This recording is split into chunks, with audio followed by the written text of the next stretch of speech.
My name is Sarah Mitchell. I'm 34 years old, and if you saw me a year ago, you'd probably think I had everything figured out. A stable home, a husband of 10 years, a routine life that felt safe. Not perfect, but safe. And then, just like that, it all burned down. My husband didn't just leave me, he upgraded. Yeah, that's the word people used behind my back. He upgraded to a billionaire's daughter. New wife, new life, new world. And I was left standing outside of it with a 6-year-old son holding my hand and asking me why daddy wasn't coming home anymore. I didn't have an answer for him. What I did have was unpaid rent, school fees that were due in 2 weeks, and a bank account that looked like a joke. The house? Not mine. The savings? Not really mine either. The divorce drained whatever little I had left. I went from being a wife of 10 years to a single mom trying to figure out how to survive overnight. And let me tell you something. When you're desperate, pride is the first thing you lose. So when I saw that job listing online, live-in caregiver needed, private estate, high salary, I didn't think twice. Even when I read the part that said, patient suffers from severe mental instability. Even when people told me most caregivers don't last a week, I applied anyway, because when your kid needs you, fear isn't an option. 2 days later, I stood in front of a mansion so big it didn't feel real. Black iron gates, a driveway that looked like it belonged in a movie, and a house that screamed money in every single detail. That was the moment I realized whoever lived here wasn't just rich. They were powerful. The door opened and a woman greeted me. Perfect posture, perfect smile, perfect everything. "Sarah, right?" she said. I nodded. "I'm Laura." Something about her felt off. Not rude, not cold exactly, just distant. Like she was always calculating something behind that smile. She walked me inside and said, almost casually, "My father isn't easy to deal with." "How difficult?" I asked. She looked at me for a second and said, "Most people quit." I should have walked away right then. But I didn't, because in my mind, all I could see was my son's little backpack, his school uniform, and the way he hugged me before bed like he was his entire world. So I said, I won't quit. Not because I was strong, because I had no choice. Then I met him, Mr. Hensley, an old man in a wheelchair staring out the window like he'd already given up on everything behind him. And the second he saw me, boom. "Who is this?" he snapped. Before I could even respond, a glass went flying across the room. It shattered against the wall. I flinched. Laura didn't. "This is normal," she said, like she was talking about the weather. That should have scared me, but it didn't, because I'd already been through worse. At least this time, I knew what I was fighting for. The first few days were brutal. He yelled, threw things, refused help. But I stayed, and slowly something changed. Not everything, just small things. He stopped shouting as much. He let me help him drink water. Tiny wins. But when you're in survival mode, even the smallest progress feels like a miracle. Then one night, everything flipped. I went downstairs to grab water and I heard a voice. A familiar one. A voice I knew better than my own. I turned the corner, and there he was. Jason, my ex-husband, standing in the middle of that mansion like he owned the world. Because, in a way, he did. He looked at me, smiled, and said, "Well, I didn't expect to see you here." That smile? It wasn't kind. It wasn't surprised. It was amused, like my life had become entertainment for him.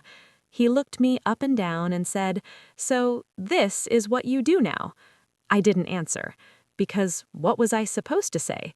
"Yeah, I used to be your wife, and now I'm basically working in your house." He leaned closer and whispered, "You're a servant here." That word hit different. not because it was true, but because he enjoyed saying it. And then he went even lower. "How are you feeding your kid?" he asked. That broke something inside me, because he knew exactly where to hurt me. That's when it clicked. The billionaire's daughter, Laura, she was his new wife. Out of all the places in the city, out of all the jobs I could have taken, I had walked straight into their house. I wanted to quit. God, I wanted to walk out so badly. But then I thought about my son, and I stayed. Not for me, for him. Days passed. Jason kept humiliating me every chance he got. "Be careful," he'd say loudly. "Servants should know their place." Sometimes he'd even introduce me to guests like I was a joke. "She used to be my wife." And people would look at me with pity. But I swallowed it every single time, because I needed that paycheck. Then, one day, something didn't feel right. Doctors came. After they left, Mr. Hensley got worse, way worse. The progress we made? Gone. He was more aggressive, more confused, like someone had flipped a switch. And that night, I overheard something I wasn't supposed to hear. Laura's voice. Jason's voice. "The medications are working," she said. "Working?" Jason laughed. "How long until he completely loses it?" "A few more weeks," she replied calmly. And then? Silence. Then laughter. My blood went cold. The next morning, Mr. Hensley grabbed my wrist and whispered, "I'm not crazy." His eyes? Clear. Not confused, not broken. Clear. He said, "They're doing this to me." And suddenly, everything made sense. I believed him, and that belief, it changed everything. We made a plan. A risky one. I stopped giving him those medications, got the right ones instead, and slowly he came back. His mind cleared, his voice steadied. But here's the twist. We didn't let them know. For 3 months, he acted insane, screaming, throwing things, playing the role perfectly, and they bought it every single time, until the day they made their move. Big meeting. Doctors, lawyers, board members. Laura stood there like she had already won. "This is the final step," she said. Jason looked proud, confident, like he owned the future. Then Mr. Hensley spoke, calm, clear, sharp.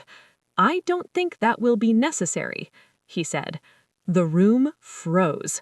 Laura's face? Pale. He told them everything. The meds, the plan, the betrayal, the evidence, recordings, investigations, proof. And just like that, their empire collapsed.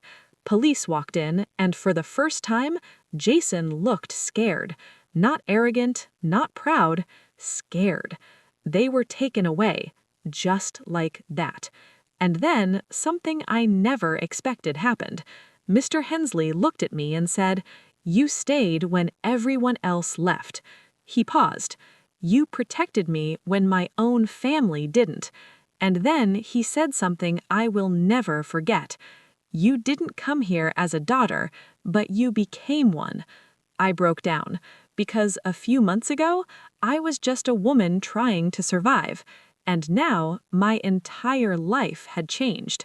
Not because I chased money, not because I wanted revenge, but because I chose to do the right thing when it was hard. And sometimes, that's all it takes to change everything.